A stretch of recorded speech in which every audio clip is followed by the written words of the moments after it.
नमस्कार विद्यार्थी मित्रों, good morning everybody. How are you all of you? Fine. Okay,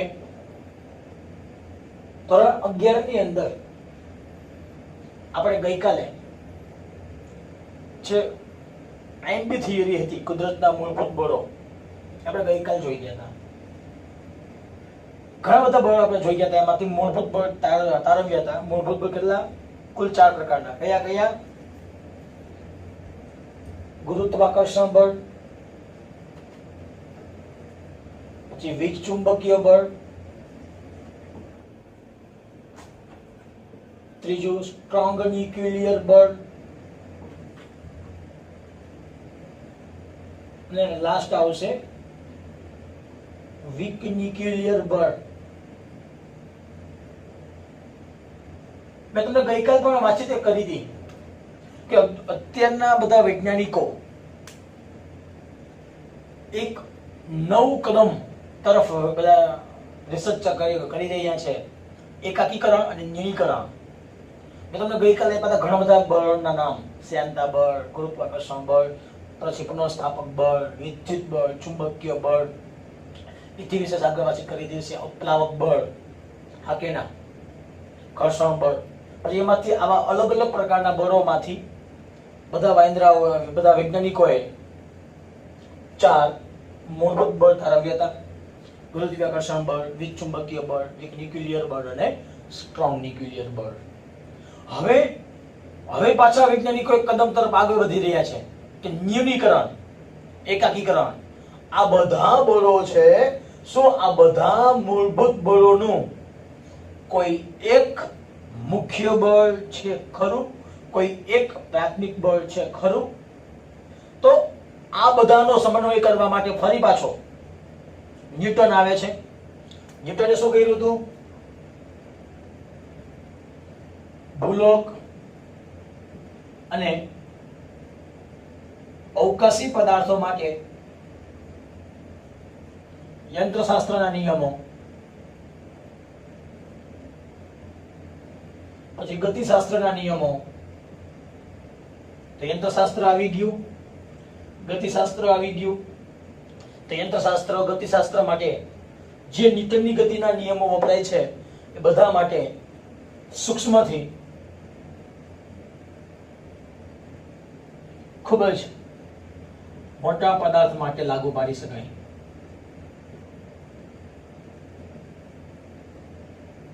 એ બળ કયું થઈ ગયું? ગુરુત્વાકર્ષણ બળ. ત્યાર પછી બીજા વૈજ્ઞાનિક એવા ઓસ્ટ્રેલિયા અને ફેરેડે. ઓસ્ટ્રેલિયા અને ફેરેડે શું કર્યું કે જે વિદ્યુત ક્ષેત્ર અને ચુંબકીય ક્ષેત્ર હતા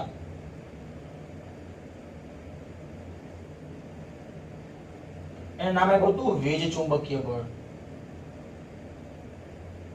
ના, વીજ ચુંબકીય બળ સાથે એને એવી પણ વાતચીત કરી કે ભાઈ પ્રકાશ છે એ પ્રકાશના કિરણ જ્યારે અવકાશમાં ગતિ કરે છે ત્યારે પ્રકાશના તરંગો દ્વારા એના આસપાસના વિસ્તારમાં વિદ્યુત ક્ષેત્ર અને ચુંબકીય ક્ષેત્ર પણ રચાતા હોવા જોઈએ. એટલે કહેવાય પ્રકાશના તરંગો એ લંબગત તરંગો છે, વીજ ચુંબકીય તરંગ છે. એટલે બીજું શાસ્ત્ર કયું આવશે? પ્રકાશ શાસ્ત્રને ક્યાં સાંકળે છે? વીજ ચુંબકીય બળ સાથે સાંકળે છે. ત્યાર પછી બીજા 3 વૈજ્ઞાનિક આવે છે કે સલામ ને બધા. તો સલામ બધા વૈજ્ઞાનિકો શું કર્યું કે પ્રકાશ શાસ્ત્ર વીજ ચુંબકીય બળ સાથે શું સાંકળ્યું? નવું વીક ન્યુક્લિયર બળને સાંકળે છે. એને કહેવાય વીક ન્યુક્લિયર ઇન્ટ્રેક્શન. તો વીજ ચુંબકીય બળ અને ન્યુક્લિયર બળ પર આવી ગયા. વીજ ચુંબકીય બળ ભેગા વધી ગયા. હવે બાકી કેટલા રહ્યા? માત્ર ને માત્ર ગુરુત્વાકર્ષણ બળ અને વીજ ચુંબકીય બળ. 4 માંથી પાછા 2 થઈ ગયા. પછી નવો વૈજ્ઞાનિક આવે છે આઇન્સ્ટાઈન. આઇન્સ્ટાઈને ગુરુત્વાકર્ષણ બળને વીજ ચુંબકીય બળ સાથે સમાવવાનો પ્રયત્ન કર્યો તો આઈન્સ્ટાઈને સફળતા મળી નહીં. અત્યારે ઘણા બધા રિસર્ચ ચાલે છે કે બધા મૂળભૂત બળોનું એકાકીકરણ કરવાનો પ્રયત્ન. ક્લિયર? તો મિત્રો આ વાત ખાલી માત્ર વાર્તા હતી, યાદ રાખવાની કઈ જરૂર નથી. ક્લિયર? કઈ સમજવા માટે હતો ટોપિક હતો. નેક્સ્ટ ટોપિક આવે છે લાસ્ટ ટોપિક, જે પણ તમારે માત્ર ખાલી કન્સેપ્ટ માટે જ ઉપયોગમાં લેવાનો છે.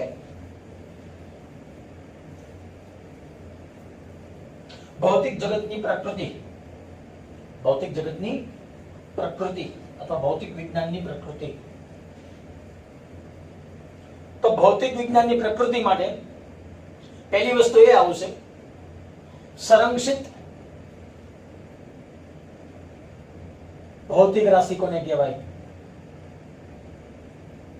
સંરક્ષિત ભૌતિક રાશિ કોને કહેવાય? તો જે ભૌતિક રાશિઓ સમય સાથે અચળ રહે, જે ભૌતિક રાશિઓ સમય સાથે અચળ રહેતી હોય તેવી ભૌતિક રાશિઓને ભૌતિક વિજ્ઞાનની અંદર પ્રકૃતિ સાથે સંકળાયેલી સંરક્ષિત ભૌતિક રાશિ કહેવામાં આવે છે, જે પ્રકૃતિ સાથે બદલાતી નથી. પ્રકૃતિ સાથે કેવી થઈ ગઈ છે? અચળ. ટૂંકમાં કહેવાય સમય સાથે કેવી છે? અચળ. ઇતિ વિશે સાથે વાતચીત કરીએ. આપણે એ પણ જોઈ ગયા હતા ઊર્જા સંરક્ષણ નિયમ. તો ઊર્જા સંરક્ષણ નિયમ શું કહેવામાં આવે છે? કે ઊર્જાનો કુલ જથ્થો હંમેશા અચળ હોય છે. ઊર્જાને એક સ્વરૂપમાંથી બીજા સ્વરૂપમાં માત્ર રૂપાંતરણ કરી શકાય. ઊર્જાને ઉત્પન્ન કે નાશ કરી શકાતી નથી. તો આ થઈ ગયો ઊર્જા સંરક્ષણનો નિયમ. તમે જે ધોરણ 8 માં 9 માં જોઈ ગયા હતા. હવે એક્ઝામ્પલ જોવું હોય તો કે કોઈ પણ મુક્ત પતન કરતો પદાર્થ, કોઈ પણ મુક્ત પતન કરતો પદાર્થ જ્યારે જમીનની સપાટીને સ્પર્શ કરે છે ત્યારે ધીમે ધીમે સ્થિતિ ઊર્જા ઘટે છે, ગતિ ઊર્જા વધે છે. જ્યારે પદાર્થ મુક્ત પતન પામે છે, જ્યારે પદાર્થ ઉપરથી ક્યાં આવે છે? નીચે આવે છે. ઉપરથી આવતો હોય તો સપાટી ઉપર પદાર્થની ટોચ ઉપર સ્થિતિ ઊર્જા મહત્તમ હોય, તળિયે ગતિ ઊર્જા 0 હશે જ્યારે પદાર્થ ઉપર હશે ત્યારે. પછી પદાર્થ ક્યાં આવે છે? સંપૂર્ણ ધીમે ધીમે નીચે આવે. પદાર્થ ધીમે ધીમે નીચે આવશે, સ્થિતિ ઊર્જા ઘટવા લાગશે, ગતિ ઊર્જા વધવા લાગશે. જ્યારે પદાર્થ જમીનને સ્પર્શ કરે તે પહેલા, પદાર્થ જમીનને સ્પર્શ કરે તે પહેલા જેટલી સ્થિતિ ઊર્જા હોય તેટલી સ્થિતિ ઊર્જા જ્યારે પદાર્થ સ્પર્શ કરે ત્યારે બધી ઊર્જાનું સમાન રૂપાંતર થશે ગતિ ઊર્જાનું. પણ સ્થિતિ ઊર્જામાં થતો ઘટાડો અને ગતિ ઊર્જામાં થતો વધારો બે કેવો હશે? સરખો. કુલ ઊર્જા કેવી રહેશે? અચળ. સ્થિતિ ઊર્જાને કહેવાય U, ગતિ ઊર્જા કહેવાશે K. તો કુલ ઊર્જા હંમેશા માટે કેવી રહેશે? અચળ. ક્લિયર? ઇતિ વિશે આગળ વાતચીત કરીએ થોડી. ઊર્જા સંરક્ષણના નિયમને આગળ જતા આઈન્સ્ટાઈને, જ્યારે શોધ નહોતી થઈ ઊર્જા સંરક્ષણના નિયમની એ પહેલા આઈન્સ્ટાઈને દ્રવ્ય સંરક્ષણનો નિયમ આપ્યો હતો. તો દ્રવ્ય સંરક્ષણનો નિયમ શું છે? કે કોઈ પણ રાસાયણિક પ્રક્રિયા દરમિયાન પ્રારંભિક કુલ દ્રવ્યમાન અને પ્રક્રિયા કર્યા પછી કુલ અંતિમ દ્રવ્યમાન હંમેશા માટે કેવું હોય? અચળ. તો કહેવાય પ્રક્રિયા પહેલાનું કુલ દ્રવ્યમાન વત્તા પ્રક્રિયા પછીનું કુલ દ્રવ્યમાન. તો રાસાયણિક પ્રક્રિયા તમે જ્યારે કરતા હોય તો રાસાયણિક પ્રક્રિયા કરતા પહેલા કોઈ પણ તંત્રનું તમે દ્રવ્યમાન માપી લ્યો અને પ્રક્રિયા કર્યા પછી તમે તંત્રનું દ્રવ્યમાન માપી લ્યો. બે દ્રવ્યમાન કેવા હોવા જોઈએ? અચળ. ત્યારે અવરોધ અવગણવામાં આવે ત્યારે ઓકે અવરોધને ધ્યાનમાં લેતો નથી તો એને કહેવાય આદર્શ પરિસ્થિતિમાંથી છે. ક્યાં છે આદર્શ પરિસ્થિતિમાં? પણ ધારો કે આદર્શ પરિસ્થિતિ નથી અને આપણે ક્યાંક ને ક્યાંક અવરોધને ધ્યાનમાં લઈએ છીએ. જો આપણે અવરોધને ક્યાંક ને ક્યાંક ધ્યાનમાં લેતા હોય તે સમયે અમુક દ્રવ્યમાન ઊર્જા સ્વરૂપે વ્યય પામે. જો અમુક દ્રવ્યમાન ઊર્જા સ્વરૂપે વ્યય પામે તો દ્રવ્ય અને ઊર્જાનો સંબંધ આઇન્સ્ટાઈન પરથી સૂત્ર હતું E બરાબર ડેલ્ટા mc સ્ક્વેર, જ્યાં ડેલ્ટા m કહેવાય પ્રક્રિયક દળ માઈનસ નિપજ દળ. આને કહેવાય પ્રક્રિયક, આને શું કહેવાશે? પ્રક્રિયા પછી હોય તો નિપજ. તો પ્રક્રિયક દળ માઈનસ નિપજ દળ. હવે ખાસ ધ્યાન આપજો મિત્રો, જો રાસાયણિક પ્રક્રિયા દરમિયાન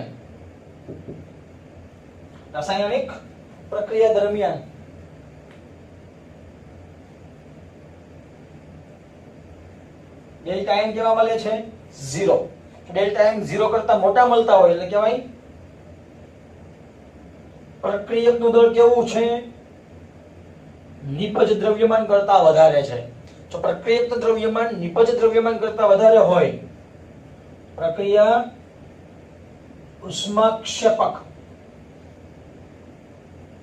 પ્રક્રિયા કેવા છે? ઉષ્માક્ષેપક પ્રક્રિયા આપમેળે થશે. ઊર્જાનું ઉત્સર્જન થાય છે. ઊર્જાનું ઉત્સર્જન થશે.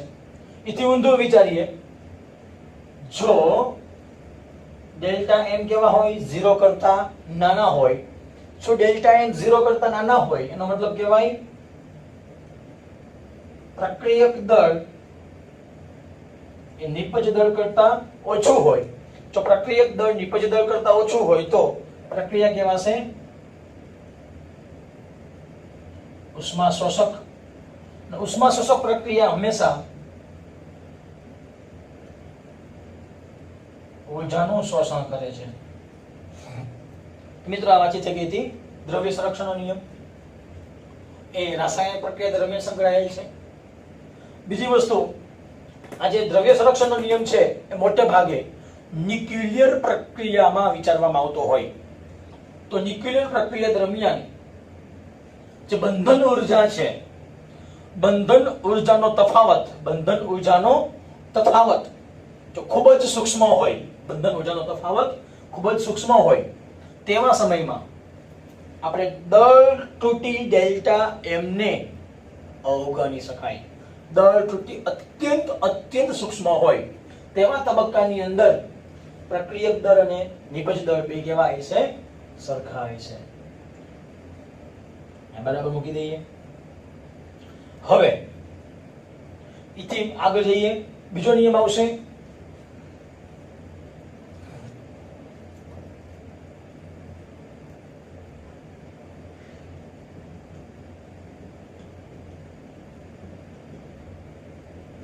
રેખીય વેગમાન સંરક્ષણનો નિયમ. રેખીય વેગમાન સંરક્ષણનો નિયમ. નિયમ આમ લખાશે મિત્રો, જો તંત્ર પરનું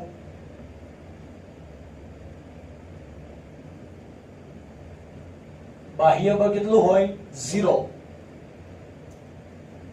ત્યારે રેખીય વેગમાન હંમેશા કેવું મળશે? અચળ.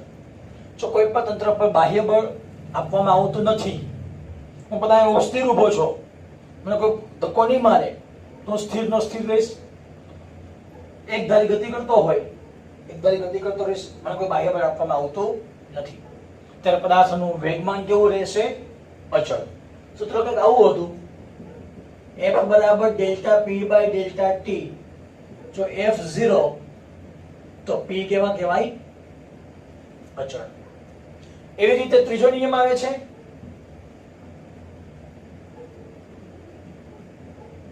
કોણીય વેગમાન સંરક્ષણનો નિયમ. કોણીય વેગમાન સંરક્ષણનો નિયમ આના જેવો જ છે, પણ આ રેખીય ગતિ માટે હતો, આ કોના માટે આવશે?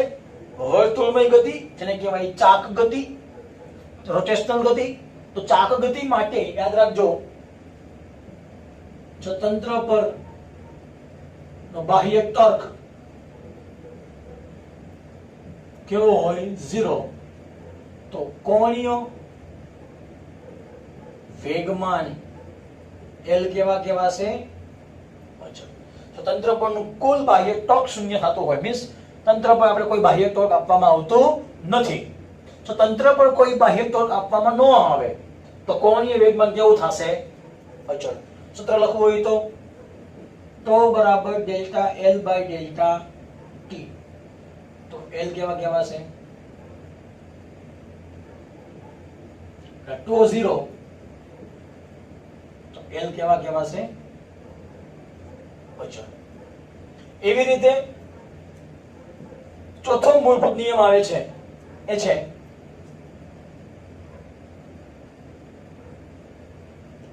વેગમાન સંરક્ષણનો નિયમ. જો તંત્ર પરનો કુલ ચોખ્ખો વીજભાર 0 હોય,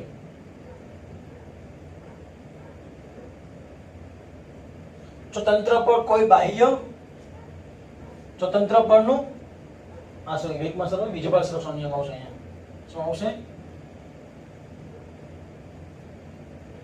તો વીજભાર સંરક્ષણના નિયમમાં